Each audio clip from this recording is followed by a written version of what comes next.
Сьогодні був черговий російський. რუსეთი კიდევ ერთხელ დაესხა თავს ჩვენი ბუნებრივი აირის ინფრასტრუქტურას სუსტად ცივი სეზონის დაწყებამდე.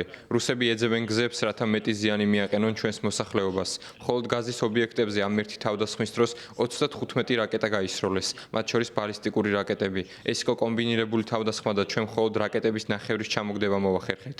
ჩერნიჰივის რეგიონში დრონების დარტყმების შემდეგ რთული ვითარებაა სლაუტიჩში, ნიჟინში, ასევე თავად ჩერნიჰივსა და სუმის რეგიონში. საღამოს დონეცკში ბალისტიკური რაკეტა დაარტყეს ენერგეტიკულ ობიექტს. კრამატორსკში, სლავიანსკში და დრუჟოვკაში აღდგენითი სამუშაოები გრძელდება. Теж по Росія обирає. რუსეთმა ომი აირჩია. რუსეთი ჩვენი ხალხის სიცოცხლეს ანადგურებს და ამისთვის პასუხი უნდა აგოს. ჩვენი შესაძლებლობები გაიზრდება. რუსეთს საწვავის იმპორტი სხვადასხვა ადგილიდან უწევს. აზიიდან, ჩინეთიდან და სხვა ქვეყნებიდან, ხოლო ევროპაში ბელარუსიდან. ეს პუტინის ომის ერთ-ერთი შედეგია. ქვეყანა, რომელიც ბენზინგასამართი სადგურია, საწვავს ვერ ყიდის და მისი იმპორტი უწევს. ეს უკრაინის უსაფრთხოების სამსახურის, ჩვენი შეიარაღებული ძალების, დაზვერვისა და უკრაინელი იარაღის წარმოებლების მიღწევაა. Імпортує